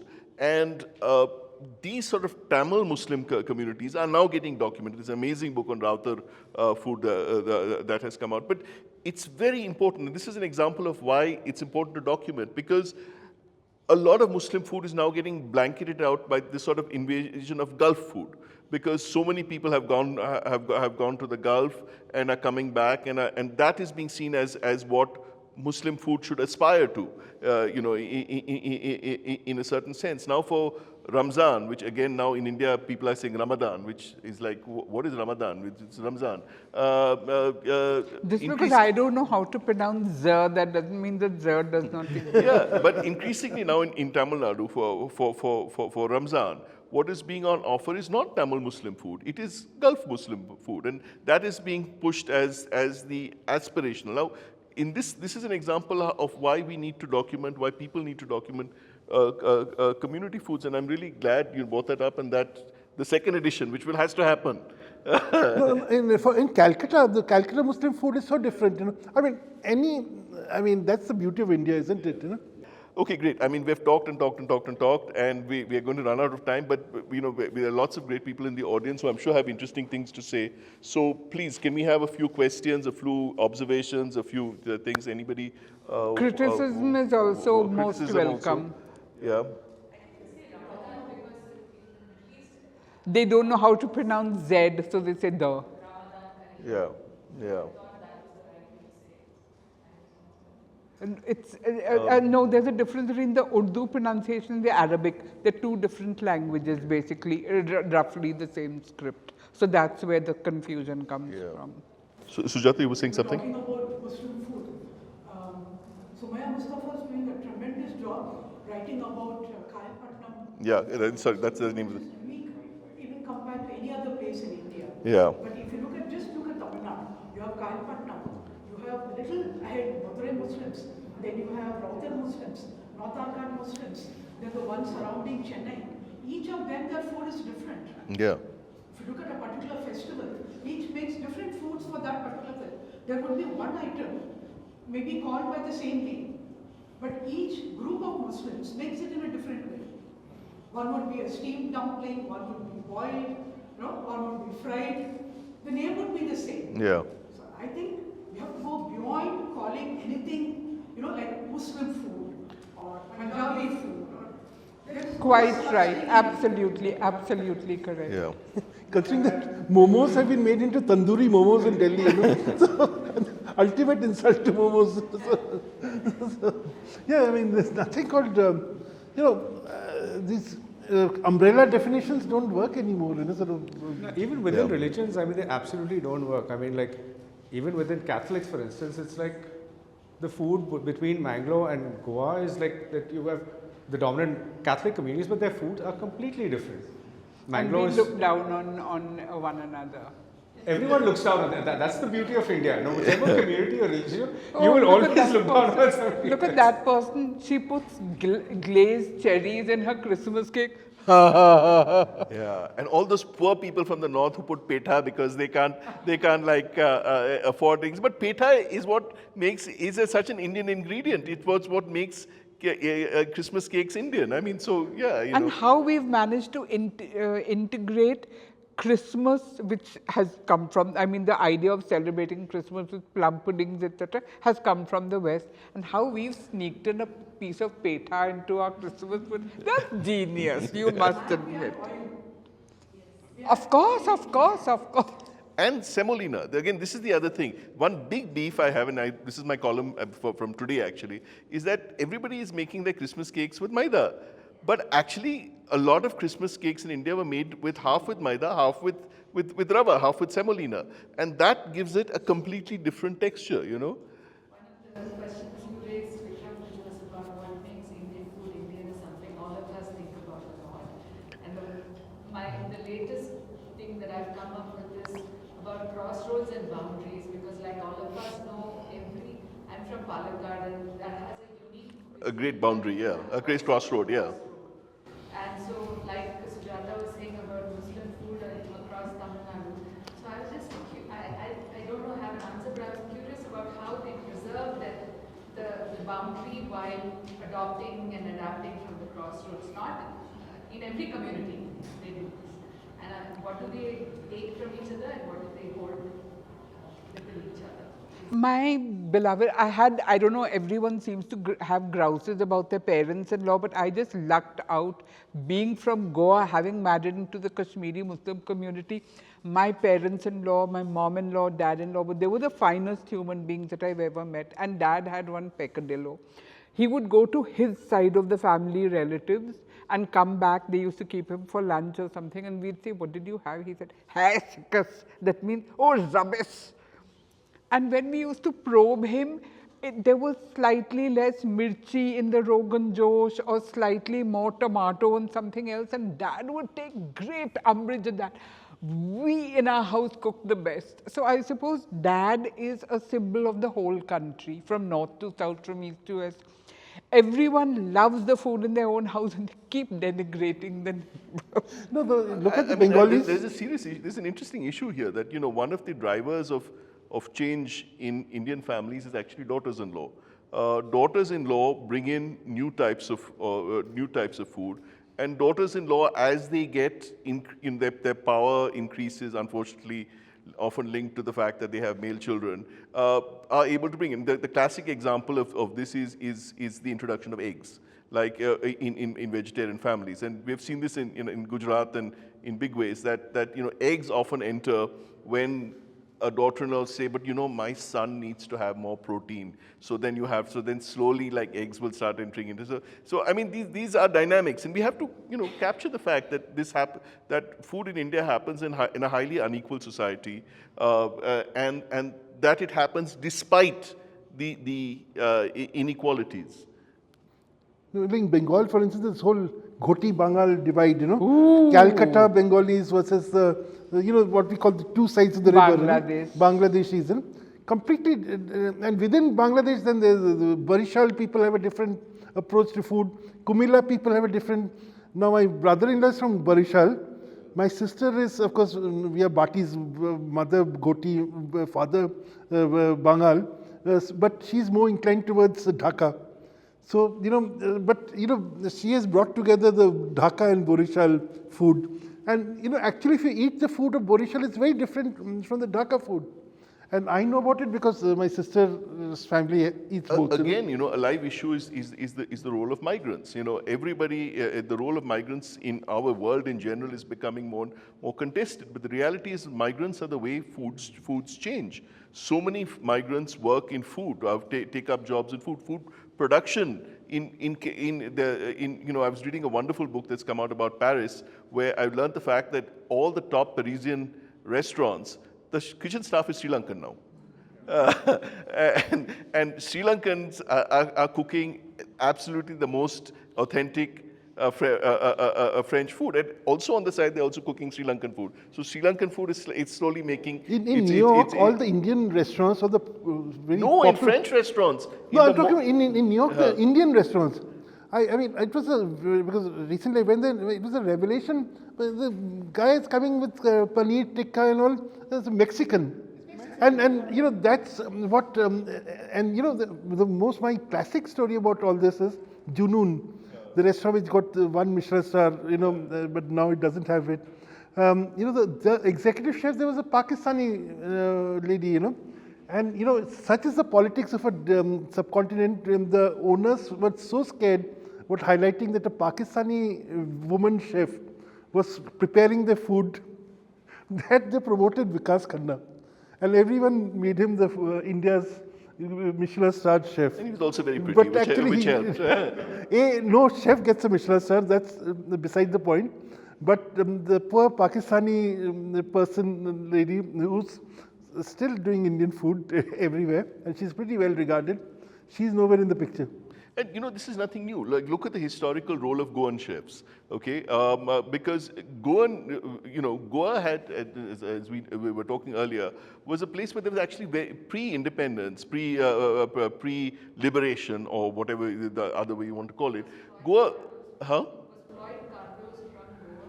Floyd Cardo's, I'm not sure, but He's always talked about the Goan heritage. He is a Goan, but I don't know whether he's lived in Goa. I think he was but the fact is, many young Goan men in this case would leave to work as chefs for British and Parsi households because they had no problems dealing with pork or beef and fish. And again, we find this in Calcutta. You have the role of the mug cooks, who were from a tribal Arakan background, again, who became promoted as cooks because they were willing to deal with pork and beef and any kind of meat. Now, the Goan cooks, and Nilufer Ichaporia, for instance, writes about this in My Bombay Kitchen, became the great repositories of Parsi food.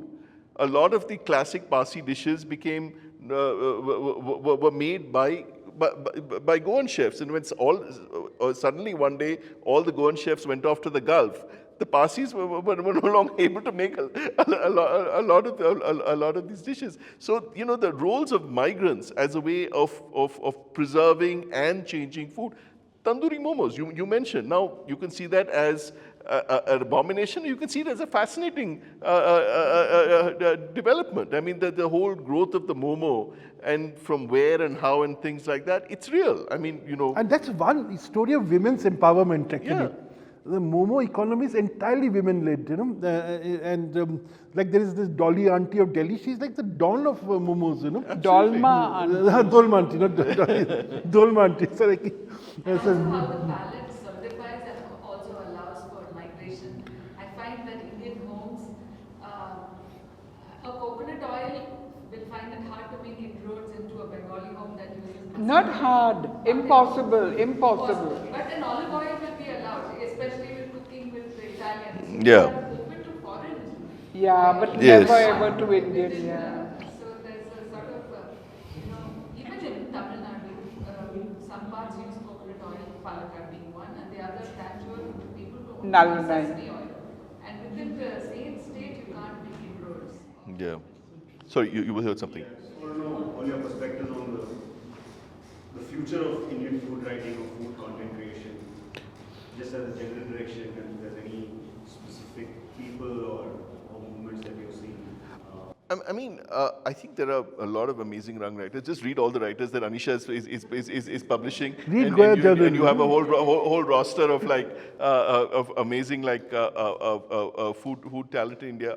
I mean, there are challenges. One of the real challenges is finding a way to make this a sustainable career, because we have all struggled with this.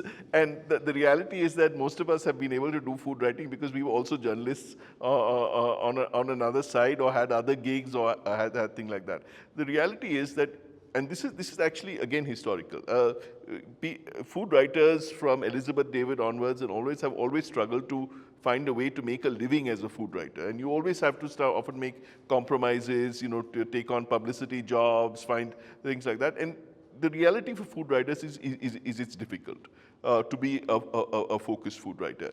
It's interesting that now there is a whole role of academic food writing that has started. I mean, when you know, it's very fascinating to hear you say that you approached Achaya because you wanted to go for that food writing course, and now there are more. I mean, NYU has an amazing course headed by an Indian, Krishnendu Ray, and you know, similarly, like the other universities, food studies is becoming a clear and a defined subject in itself. The fact that a gallery like this is able to give a platform to artists and scholars and documentarians to writing on food. So there are new avenues, but it's not going to be easy always, you know, because people are struggling to monetize this, to find ways to make a career. So we are all struggling, you know, to find a way to write about food, but also have a career.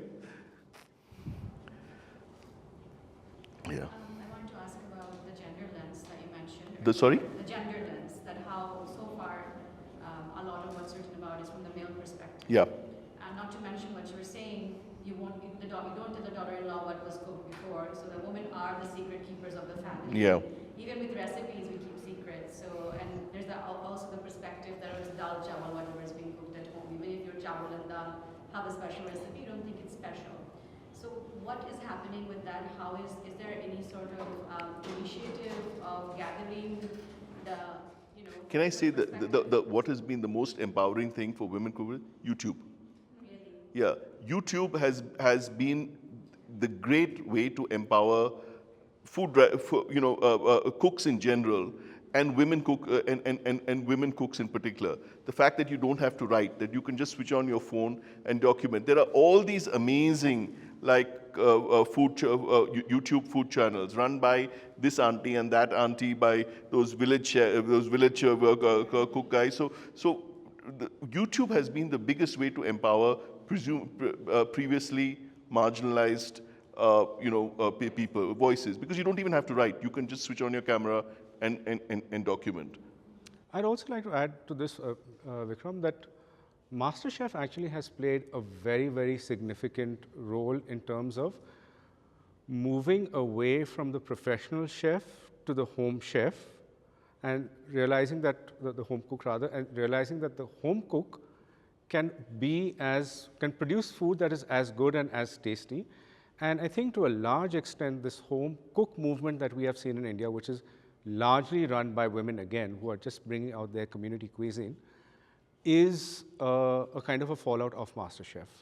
Because for the first time, you were willing to say, I can have good quality, high quality food outside of a restaurant. I can have it in a home. I will sacrifice service, but for a personalized experience, which the women have been able to do very, very well. And you will find that most of these experiences dominantly are run by women and not so much by men.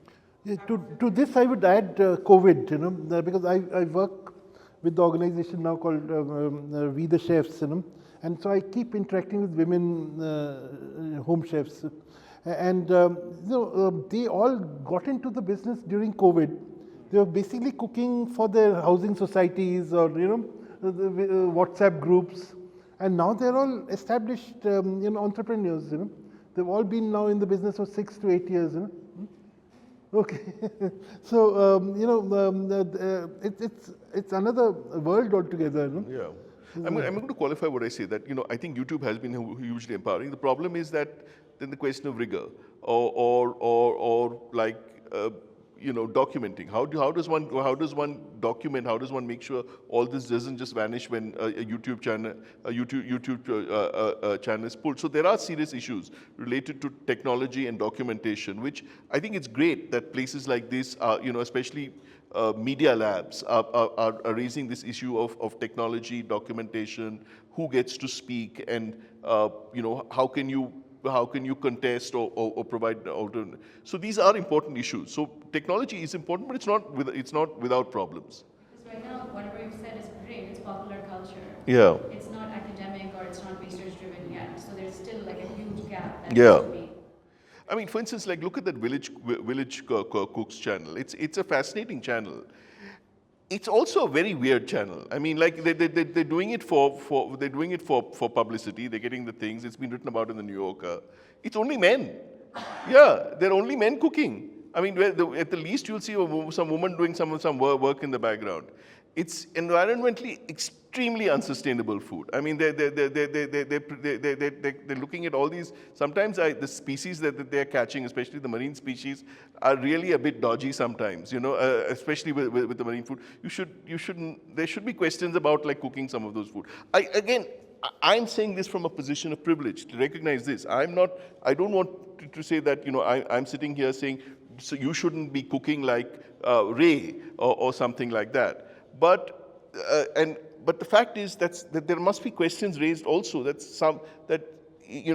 Are these by cooking these certain types of fish in particular? Are you promoting the use of certain types of fish when certain types of fish should not be caught? Ray, for instance, and certain types of shark are already endangered. They're extremely slow-going species. There must be issues, and fishermen recognize these issues. But if you're just going to suddenly like publicize it because it looks cool for a YouTube channel, that's an issue. And I mean, who am I to raise this with the village cook chefs? More power to them. But there must be ways to raise these issues. Yeah, sorry. Yeah, I have two questions. One related to YouTube. I've been seeing this trend of like this very romanticized village woman cooking. Trad wives. Yeah, and it's Indian trad wives. like they're very aesthetically put together, and it's like this sanskari woman cooking like a very ancient food. I just wanted your opinion on what you think of this trend. One, and second, like when you're talking about material culture and the books on salt and corn, I was thinking of Sydney Mintz and Paul. Sorry, what? Sydney Mintz. Sydney Mintz, yeah, of course, Yeah. yeah. So sugar and power, yeah. Yeah. How he spoke about corn. So do you have examples? I feel like in Indian food studies we don't have that kind of work yet. Or are there people who've done that kind of work that we should look up, that you'd recommend? Who've like taken a historical or sociological, I mean KT Achaya of course, but now That kind of depth, one interdisciplinary work in food studies in India. So your first question was about? YouTube channel. Yeah. I mean, this is the wonderful thing about YouTube. In a way, it's a democratic medium, and it's up. So, who are we to tell trad wives, don't do your thing? That's also like imposing values in a certain way. So, the fact that say Karwa Chauth has become this whole thing and this huge thing and in an unquestioned way. I mean, you can get very upset about it. You can say that it's up to people to do what they want, but it's also fair to question, and it's like all these ads. Like, it's fair to say that if somebody is fasting for Karwa Chauth, the woman is fasting for Karwa Chauth, why can't the man fast also? I mean, there's a Cadbury's ad that shows that, and that's fine, So I think one can get very upset about certain things, or one can just put forth alternate viewpoints, right? Yeah, and talking about the second, actually that's a great area of research that needs to be done. This ingredients-based research. We have Marryam doing on spices, but we have very few. Like chilies, for instance, can become such a big, subject for a book. but we don't have any book on chilies, you know. I mean, again, this is There's- the problem, you know, why Achaya is so important coming back, because a lot of this, as you said, existed in the academic sphere. And Achaya, and I'm glad we're bringing this back, you know, back to Achaya at the end, is Achaya's importance was that he made all these connections. You know, he connected classic, you know, Indian, because he was personally interested in classical literature. He was able to connect classical literature with food science and technology, with trade, with history, and there need to be more, you know, people who will make connections. I'm hopeful that, you know, some of the scientists, some of the things will start doing these wider ranging. Sometimes the material exists, you know, there's a huge amount of material that exists with NGOs, for instance, with corporations. Corporations have done so much research on food, on tea, on coffee, on plantation crops, you know, and the fact is that, again, we don't talk to corporations. Corporations don't talk to us. But there are all this. So a lot of the work we have to do as food writers Like is coffee is a yeah, duck is sort of to thing. continue what Achaya did, like bridge sources, bridge data sets. You know, connect data sets. That's what is so I can only think of a important. book on alcohol. There was that. Sorry? The book on alcohol that came out, right? A couple The of Magandhi Prota book. There are several. There are actually some excellent books. Like Goa, for instance, there's an excellent. Krishna Mehrotra's son. Huh? Arvind Krishna Mehrotra's son had done a book on alcohol. Yeah, Palash. Palash had done a book on alcohol in India. Palash Mehrotra, yeah, that's an anthology. But like in Goa, for instance, there's an excellent scholar, an anthropologist called Beulah Cruz Pereira, who's done two really excellent books, which are models for this. One is on the role of Feni in Goan culture, which documents both all the ways in which Feni, which is one of India's most important traditional alcohols, is produced, and all the ways it's traditionally used in Goan medicine and culture and things like that. And she's done another book on food in Goan villages, which again does a great job. So yeah, people are doing, a lot of it is coming from small presses, you know, which unfortunately people don't get to know about. So, you know, if one gets to know about a book, you must publicize it. Yeah. Yeah, sorry, yeah. Vikram, I come across your columns on ET, every week. At times it's on how ice reached India or on butter. Yeah. So what is the process you follow to, come across? I know, like you wrote about Christmas cakes, so Yeah. it's topical, but in general, what is the process you follow? So what's the question? As in, like, how do you come up with topics? Oh, that is like, if you're a practice journalist, you're constantly looking for subjects. I mean, one thing I can tell you is that as a writer, that if you ever come across something interesting, you know, if it's a food item, take a photograph immediately, you know, and then investigate it afterwards. If it can be something that comes up in a conversation, make a note of it at once. I mean, that discipline I have as a writer, that you know, something that will come up in a conversation, I make a note, and later on it may develop as a thing. So, you know, again, this is the thing about being a food writer. Our sources are everywhere. They're all around us. You know, we are often just oblivious of it. And often it's not restaurants. Restaurants sometimes are the worst place, especially fine dining restaurants, because it's all things. The really interesting stuff is happening in small shops, in kirana shops, in like that Iyengar store we went to today. You know, in street food. That's where a lot of fascinating things are happening. So if you see something interesting on the street food thing, take a photograph. Have a conversation with the person who's producing it. And you get fascinating insights that way. As I said, forget restaurants. Restaurants are like sometimes the worst places to get information from. But on the street, in regular shops, in small bakeries, where people actually eat, that's where a lot of fascinating information is coming up. Talking about connections, Vikram, one of the pieces you wrote, which I remember till date, is how you connected the victory of Arvind Kejriwal in Delhi with the Kejriwal sandwich. Okay, that's a silly column. Okay, that was amazing. I thought. I know, but you know, I mean, that's because that was just it was something like one could not do, because everybody in Bombay who had been to the Wellington knew that there was a sandwich called a Kejriwal.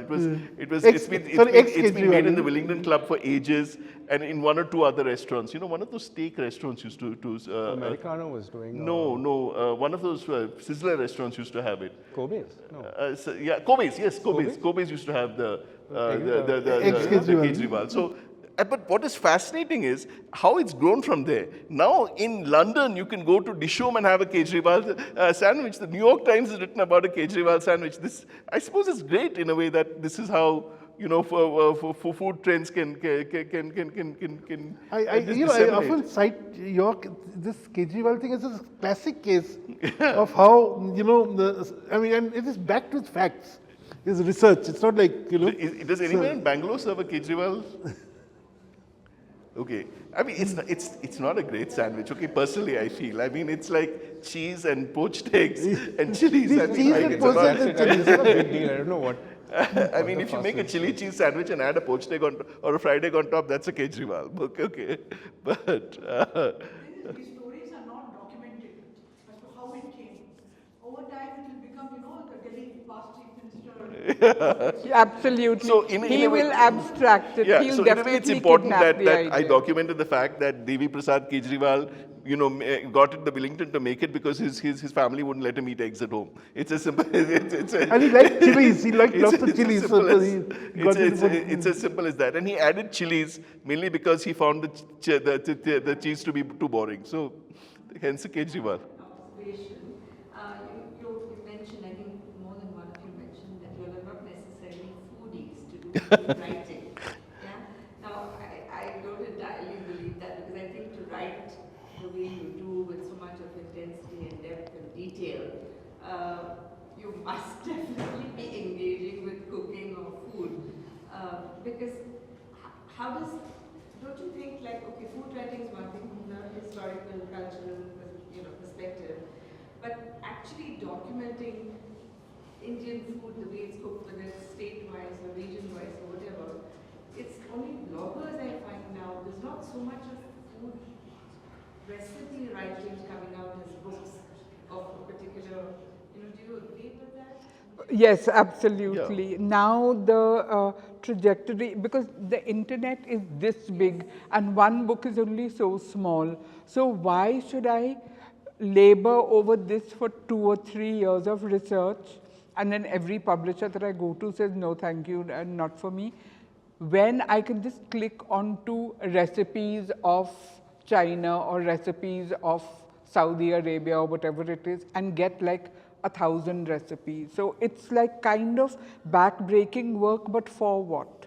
But you know, all these things but interact this is a, like, the clock keeps ticking and keeps going around, and the recipe books will come back into fashion after maybe. So, you know, these things feed into each other. Like, I'll give you an example of a book that's just come out from a friend of all of us, Rushina Munshaw Gildial. Now, Rushina's career as a food writer has been really interesting. She came up as a blogger. She was a blogger, and she started writing about food through blogging. She got in touch with people, and that empowered her to leave her regular job, and she started a food consultancy and started working with food and produced a couple of books.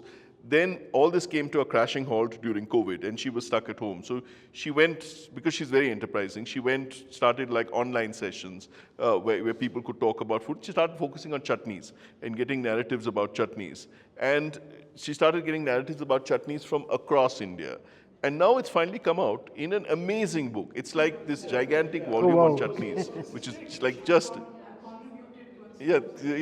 So this is great. You know, it's like a crowdsourced chutney book, which has come out in a physical form, and it's amazing. It is like this, the ultimate, like I think it's never an ultimate, but it is like a great chutney book. You know, so. Nearly 3 years. Huh? Nearly 3 years to put that. What were the chutneys you contributed? I've written about festival chutneys. Okay. Because my next book stuck in editing. Because I don't know how to pronounce Zer. On festival foods. I tried to cover from Jammu, Kashmir to Kanyakumari.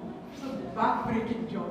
In fact, it's stuck in editing because the editor wants to limit it to 80,000 words. That's my contract. It's the oldest, it's the biggest problem. Very big problem. 1 year it's been stuck on it.